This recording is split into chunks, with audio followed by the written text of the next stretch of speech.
Hi Paris. Hi Shania. How are you? I'm good, how are you? I'm good. And who is this? Well, why is Bruce here? I don't know. Well, we are standing in front of a cage dive cage as well.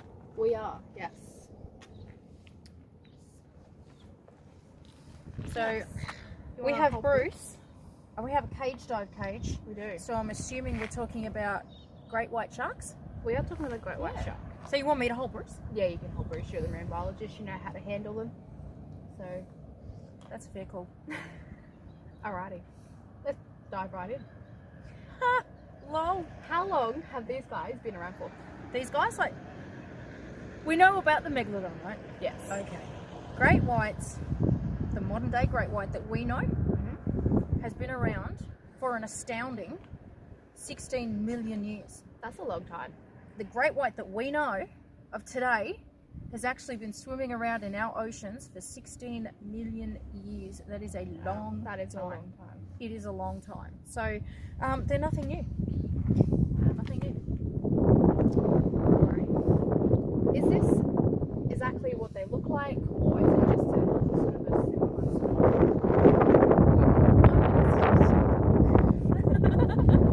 So great whites, yeah, this colour's a bit off. Great whites have the underbody is completely white, okay, and the top of their body is a dark grey. With sharks, great whites, tiger sharks, you know, when tiger sharks get older, they lose their stripes. Their stripes get less. So with a great white, their colour fades.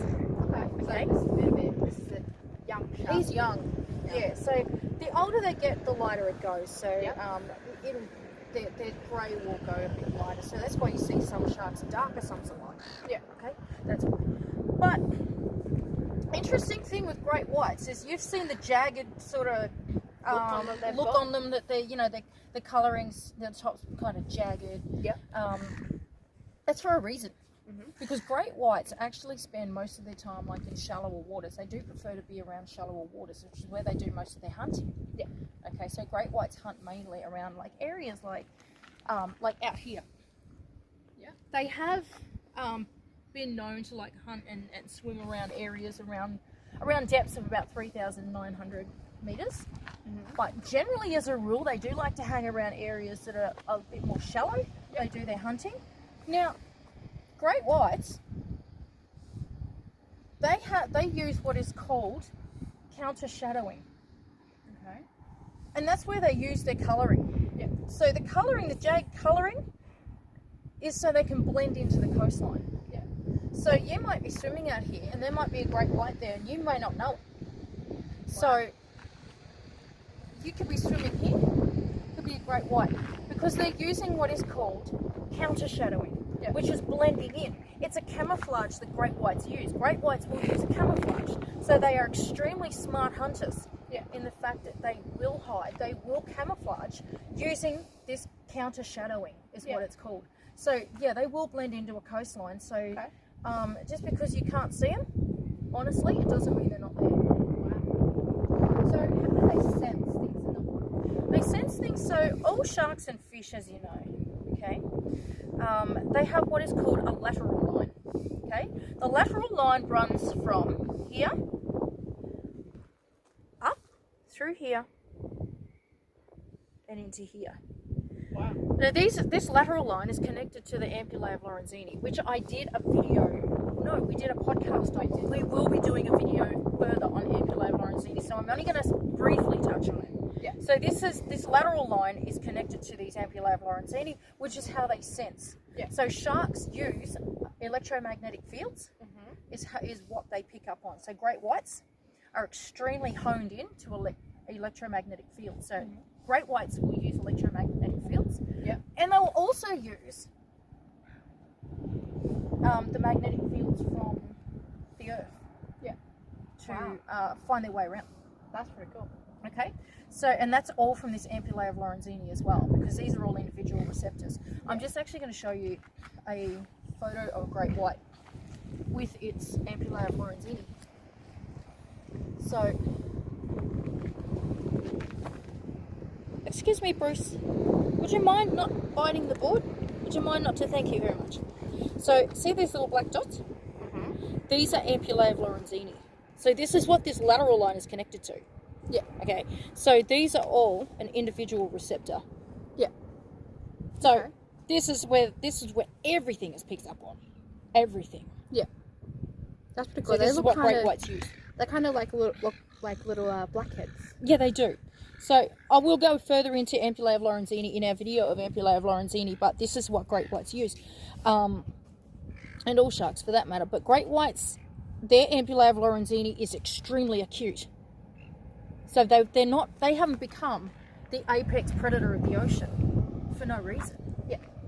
They have become the apex predator of the ocean because these are extremely acute. Wow, that's really cool that they have that. Interesting.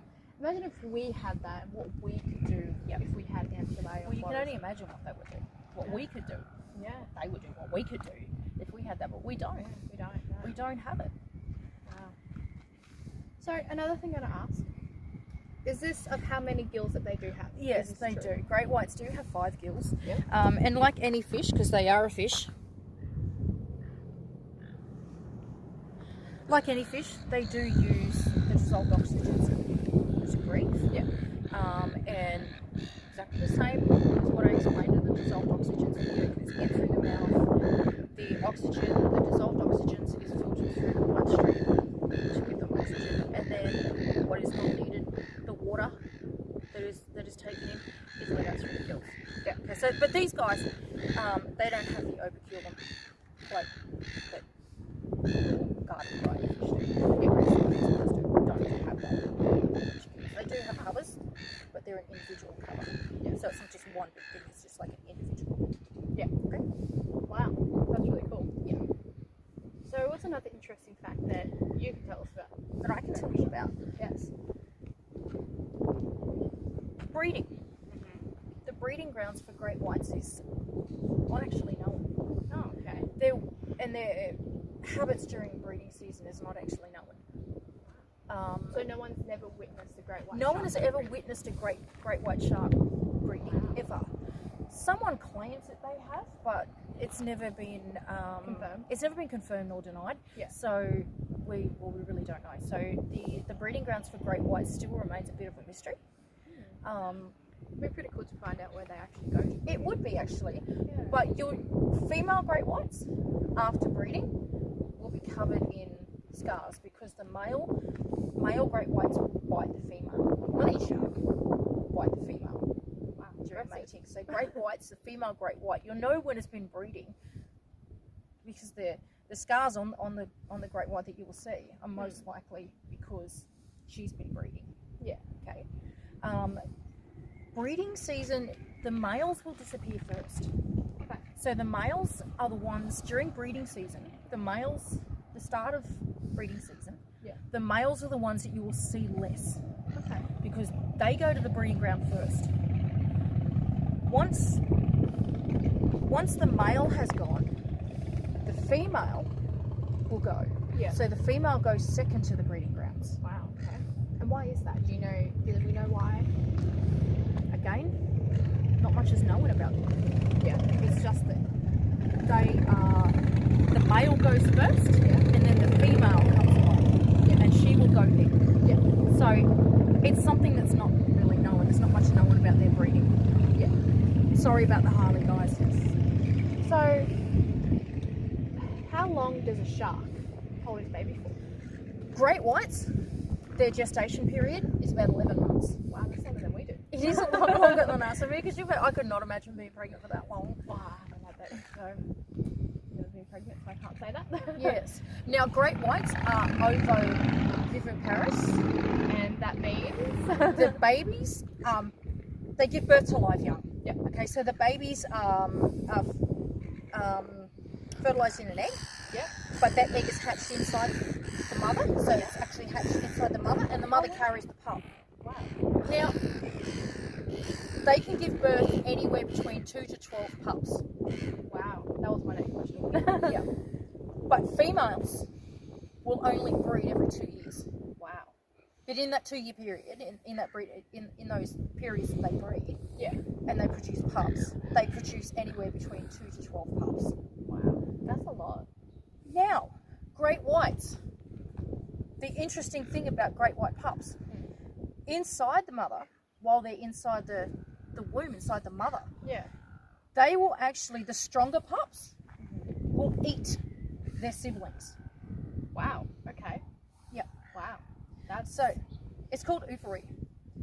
And they will actually eat their siblings inside. The stronger ones, the stronger pups will actually eat their siblings inside the mother. wow. So when we say between 2 and 12,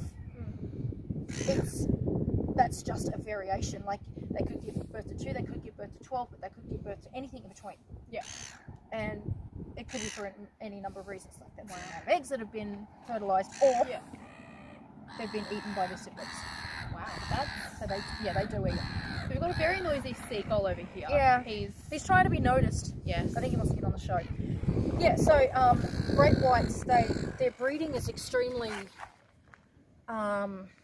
it's fascinating because we don't actually know where their breeding grounds are. Yeah.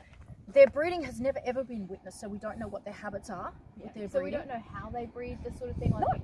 wow. No, it's not known. We don't know what depths. We do know that the depths are quite deep, that they do breed in. Yeah. And we do know that the male goes first to the breeding grounds and the female goes second. Yeah. Wow. That's really fascinating. And the females come back with a lot of bites because they do bite. During breeding season, great whites will share them in. So up to 8 sharks will share feed wow. Okay. during breeding season. Why is that? Is there a reason why?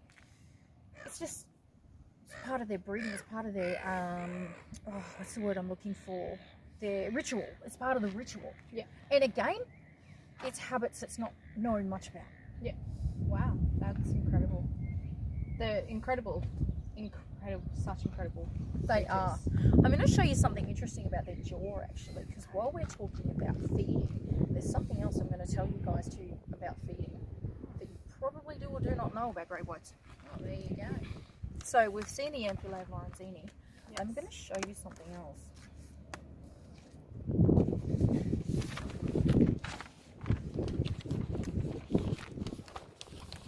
Seagull's being quiet now. Yeah. He's realised he can't be on the show. I think he's realised his limitations. So this photo of, now I'm going to show you some shark jaws, some great white shark jaws. Now these great white shark jaws are inside Calypso Star's office in Port Lincoln, South Australia. And again, Bruce, do you mind not doing that? Thank you. So these jaws are inside a case at Calypso Star Charters. Are these real? Port Lincoln. These are jaws. Yeah. So, great white sharks have 4 hinges Oh, wow. on their teeth. 4. 4. That's crazy. 1, Mhm. 2, Mhm. 3, and 4. Wow. What do they use the? Why do they have 4 different hinges? Yeah. Just say they want to take a bite, they want to grab a seal. Yeah. Okay, so they'll open, so these hinges are more prominent. Yeah. Okay, so they'll open them out quite wide, grab the seal. Yeah. So these hinges are quite prominent. Okay? Mhm. If they want to take a bite out of the side of a, say, a whale, Yeah. these hinges will, so they will go up and in. So they will open, open, but push in this way. So this will come further in. Wow. These two here Yeah. will come in. So it'll be kind of like this. It'll be like open, Yeah. in. Wow. Okay, so that's when these two hinges. That's where these two hinges come into play. So they actually have 4 hinges Wow, that's really on cool. their jaw. That's really It just allows them to take, and this again, why they're an apex predator, Yeah. is they have these hinges and they make use of these hinges too. Yeah. They really do. Like we've seen it happen. They are, like I said, they are an opportunistic feeder as well. So they will feed on a whale carcass if there's no, if prey is not in abundance. They will go and feed on a whale carcass. Wow. And this is where they do use these all 4 hinges. Is when they're taking a bite out of a whale carcass. Wow. That's really. They want to take a bite out of a whale, even a whale in the ocean, because they want to. That's So really yeah, they do. incredible. They do. They generally, their general prey though is anything from seals, dolphins, rays, great whites will feed on anything. Not as much as when your tiger shark will. Yeah. But yeah, they will feed. Wow. So how many rows of teeth do they have? They have great whites. Have 5. Wow. I'm actually going to show you. Yeah.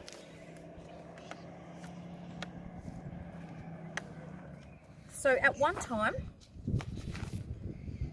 they can have anywhere up to 300 teeth in their mouth. That's a lot of teeth. So the rows of teeth have 42 teeth each row. Yeah. Okay. I'm going to show you. Again, this is the Calypso star teeth. But this is just, what I've done is just taken a part of the teeth so I can show you the rows. Now, bull sharks are different. They have 7 rows, whereas great whites only have 5. Okay. So, 1, 2, 3, 4, and 5. Wow. So they have 5 rows. I'm sorry it's a little bit difficult to see, guys, but we had the 5 rows. Now these rows, like all sharks, now they're on a conveyor belt. So it's like a rolling conveyor belt. Yeah. Okay. So great whites never ever get a cavity, ever. Wow. So what happens when they lose teeth? This front row will roll forward and bring out the next row. So what will happen with these bottom teeth here? Like they They roll will go back? under. Wow. So they go in. So they Wouldn't that roll. hurt though? Like, No. Imagine Because that's if the we- design. If we could do that, that would be amazing. we'd never need a dentist. No. No, dentists would go out of business. Could you see us having 5 rows of teeth? Yeah. Our mouths would be Yeah. huge. Exactly. So yeah, these guys, 5 rows of teeth. Wow. Bull sharks, 7. Wow. Some sharks have 6. Great whites have 5. Now when they lose a tooth, it rolls over. So it's on a conveyor belt. So it's like that. So it rolls over. The next set of teeth will come. Wow. That's incredible. While these teeth, where the missing or injured teeth are, will regrow. Wow. So they're never ever out of teeth. It's estimated that great whites will use around about 30,000 teeth in their lifetime. Wow, that's a lot of teeth. Yeah. So they have, like, each row's got around 42 teeth on it, on each row. So they've got around 300 teeth in their mouth at any point in time. That's an estimate. Yeah. The teeth at the front of a great white, so these ones here, these teeth here, Yeah. are bigger than the teeth here, because they're the grabbing teeth. Wow. They're the ones I use the most. Yeah. That's incredible. So that is part 1 of Yes. the great white shark. So stay tuned for part 2 Yes. of the great white shark. Bye. See ya.